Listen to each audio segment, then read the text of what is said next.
Fellow Kenyans, brothers and sisters, we have all come to the profound realization that our country is on sale.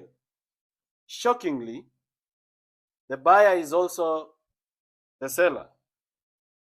Kenya yetu inauzwa, na cha kushangaza muuzaji ndiye mnunuzi.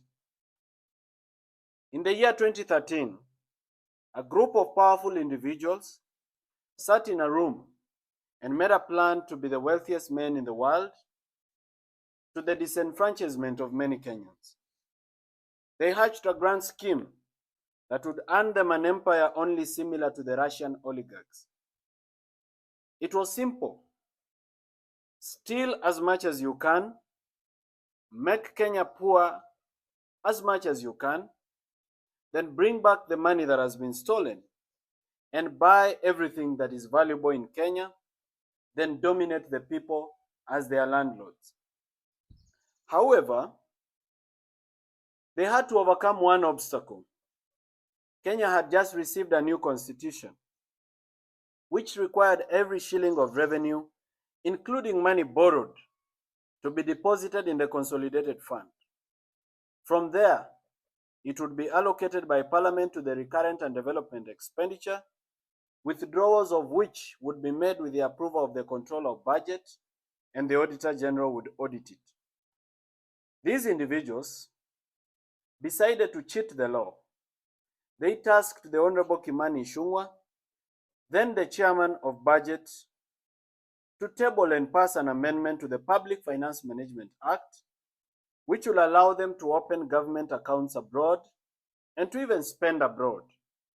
The unconstitutional law allowed them to open several accounts across the world without parliamentary approval, borrowing money on behalf of the people of Kenya, stealing it without getting to the consolidated fund. A very convenient escape from the Controller of Budget and the Auditor General's audit. Since that time, fellow Kenyans, our country has been robbed in a despicable manner. So much money has been stolen that the figures look absolutely unbelievable. It is even difficult for me as Morara Kebaso to make Kenyans understand the magnitude and billions of trillions when most of them have never touched a million shillings in their life. This money was stashed abroad in bank accounts across various continents, from Hong Kong to Cayman Islands, to Jersey City, to Dubai, to Panama, to Malta. Money was stolen and kept abroad. This money was meant for your health care. It was meant for your children's education. It was meant for your own education. It was meant for development projects across the nation that would save Kenya and that would give millions of jobs. And it was stolen with uttermost greed and reckless abandon. Our country has been deliberately made poor. Why? It is because they want to make it cheap for the buyer. State corporations that employ very many Kenyans have been run down to intentionally make losses so that these individuals can justify privatization of these institutions. The hyenas of Kenya have decided they want to eat their own children, and they have accused them of smelling like goats. Unfortunately, the hyenas want to eat everything, including national assets that are sensitive to national security. A case in point is the Jomo Kenyatta International Airport. The Kenyan law does not permit any Kenyan to buy any public asset unless through a very tedious process under the Asset and Disposal Act and many other laws. But here comes a foreigner who has been permitted to own 20% of our airport after a 30-year lease. What a shock. Something that any Kenyan cannot be allowed to do, regardless of how much money they have. And yet these are foreigners, and they are allowed to own this. The purported foreigners are not even foreigners. They are proxies for Kenyans who hide behind foreign names and foreign faces. Our money that has been stolen since 2013 when Uhuru Kenyatta was president has started coming back through proxies in the face of investors. They call it public-private partnership or privatization or foreign investment. Very sweet words for state capture and money laundering. In February of 2024, the Cabinet of Kenya, led by President William Ruto, approved the following state corporations for sale. The first one was the National Bank of Kenya, where the government of Kenya owns 22% and NSSF owns 48%. Consolidated Bank of Kenya, where the Deposit Protection Fund owns 50% on behalf of the government of Kenya. Development Bank of Kenya, where ICDC owns 89% on behalf of the government of Kenya. Agrochemical and Food Corporation ADC, where ADC owns 28% and ICDC owns 28%, all on behalf of the government of Kenya. These are state corporations that were supposed to be sold or privatized. Kenya Wine Agencies, 72% is owned by ICDC. East African Portland Cement, where houses were demolished recently, NSSF owns 27% and government of Kenya owns 25%. All this is the government of Kenya ownership. Kenya Meat Commission was to be privatized, where the government owns 100%. New KCC, Yamaziwa, government of Kenya owns 100%. The Numerical Machining Complex, under the Kenya Railways Corporation, 51% owned by University of Nairobi and 49% owned by Kenya Railways Corporation. Miwani Sugar Company, which is under receivership, the government of Kenya owns 49%. Muhoroni Sugar Company, where ADC owns 16%. Cabernet Hotel, where Kenya Trading Corporation owns 98.2%. Mount Elgon Lodge Limited, Kenya Trading Corporation owns 72%. Kitale Municipal Council owns 13%. And Trans Nzoia County Council owns 13%. These were to be sold, all of them. Golf Hotel Limited, Kakamega Municipal Council owns 20%. Sunset Hotel, Kenya Trading, KTDC owns 95.4% and Kisumu City owns 4.6%. Kenya Safari Lodges, KTDC owns 63%. KWS owns 0.02%. Kengen, government of Kenya owns 70%. This was to be privatized. Kenya Pipeline Corporation, 100% owned by the government of Kenya, where money was stolen recently. It was to be privatized. Kenya Ports Authority, 100% owned by the government of Kenya, was to be privatized. There is another agency called the South Nyanza Sugar Company. It was also to be privatized, where the government of Kenya owns 98%. Nzoia Sugar, where the government of Kenya owns 97%. All these are state assets of great value. They employ several Kenyans, but these assets were supposed to be privatized in the name of allowing them to make profit, when they've been intentionally run down and made to make losses, so that the people who've stolen our money can find something to buy.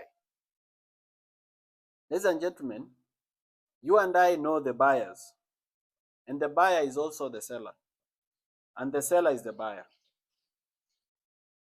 The mission for these people is to build empires that can be passed down through their descendants like royal families. But they want to do this by impoverishing and making us all poor. They want to do this all on the backs and in the sweat and tears and blood of dying Kenyans who can barely afford to eat. Today, we stand on ashes. We stand on a broken country that cannot afford basic necessities of life. Our natural resources mined and taken abroad to develop other countries with no benefit to the Kenyan people except corrupt politicians in power. Our gold, our petroleum, our coltan, our gemstones, our titanium, our mica, our diatomite, all gone. Stolen by white people who bribe black people in power because they are too greedy to think of the future of their children. We have become beggars in our own nation. We are so angry and bitter that sometimes we forget and fight amongst ourselves. We have lost any hope in our future. We are in a state of darkness.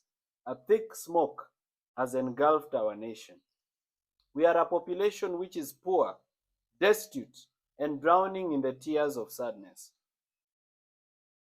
While we continue to cry about the state of our nation, some individuals and their children are living large and enjoying fine things.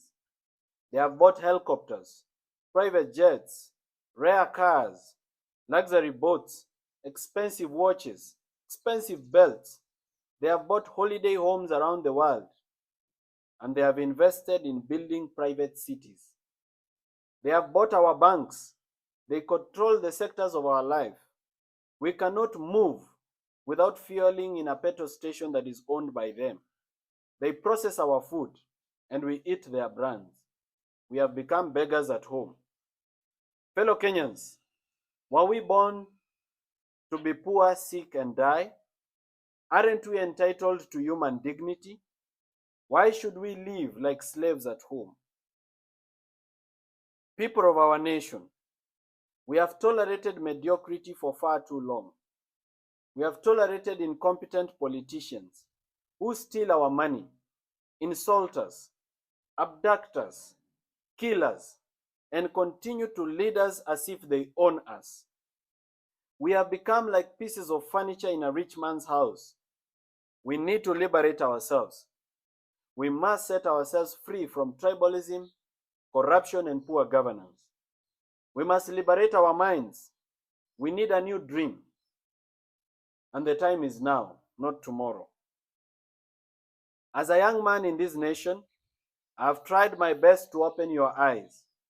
I continue to try every day. I have suffered arbitrary arrest. I have slept in cold police cells. I have been hit by metallic chairs on my head and on my neck. I have been threatened, trolled, and insulted. My privacy has been invaded. I have lost my property. My previously quiet life has been turned upside down into chaos, where every word I utter can be misunderstood and turned back against me in a sharp knife of condemnation. But I still stand tall, and I hold my head high. I refuse to buy fear. I refuse to give up, and I refuse to live like a slave. In my commitment, I have inspired many of you to join me in this journey. Now this is a movement for change. I don't claim to be perfect, but I am passionate. I'm a team leader and a team player at the same time. I believe we can change it. Ninaamini itabadilika. It is time for us to come together. We need to put aside our ego, our personal pride, or self-importance of any kind. We need to reason together as a nation. We have different ideas. Some believe we should create systems and not individuals. I believe we should mentor individuals of integrity to take over systems and institutions. Well, we can disagree to agree. In that conversation, let everyone's voice be heard in silence. Let us not troll and deplatform those who have sacrificed to present themselves for the burden of leadership. Not everyone can lead. Some of us need to follow and support leadership by mentorship, correction, and prayer. Theirs is a journey of sacrifice, a yoke so heavy to bear, but in stride and grace they bear it. On this day, I want to thank those who have stood with me, those who do not know me but defend my reputation on social media, and in gatherings of every kind. Those who fund my activities with their hard-earned money without counting losses. I thank the brave soldiers that fight with me every day. Together we have achieved much. Without political power, we have revived some stalled projects. We have exposed corruption, and in some instances we have prevented it from happening.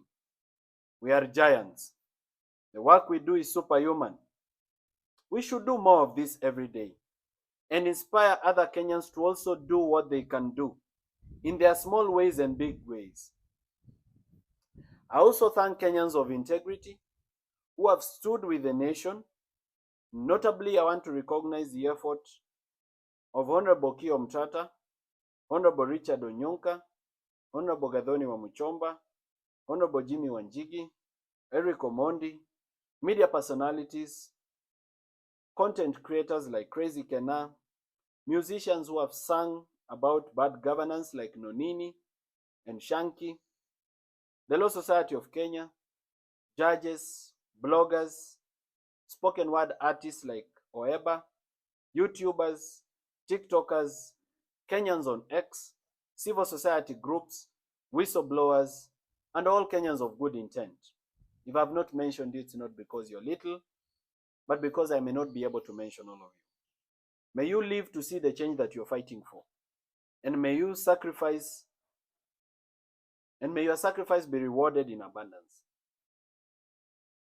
Now, ladies and gentlemen, the government has learned about your sacrifice and your relentlessness.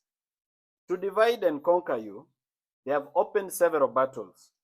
They want to wear you down and scatter you so that you fight different battles in different directions.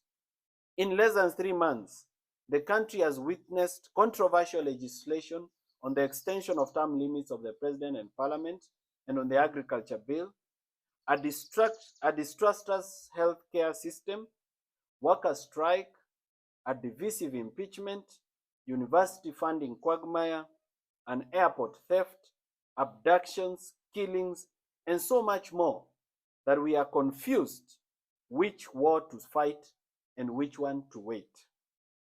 This is deliberate and very intentional. It is the mission of those in power to wear us down and drain our energy. It's an emotional fatigue strategy. We must forge an alliance.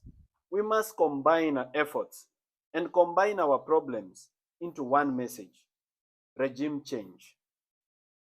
We need to completely overhaul the system. We need to recall members of parliament. We need a fresh election for the presidency before 2027. We are impatient. We cannot wait for 2027. We need to wipe out this corrupt system and their cousins, whichever way they come. To achieve this, we must fight for the reconstitution of the Independent Electoral and Boundaries Commission, IEBC, which has been deliberately dragged in the courts so that it is not formed. We need various efforts working towards the same goal. We may not do the same thing, but everybody can do something. Lawyers should file cases. Online activists should whip the masses. Musicians should make music. Journalists should inform the public. And every Kenyan should do whatever they can, including influencing other Kenyans in the mobilization against regime change. It will not be easy, but it will be worth it. And in all things, ninaamini itabadilika. Thank you, and God bless you.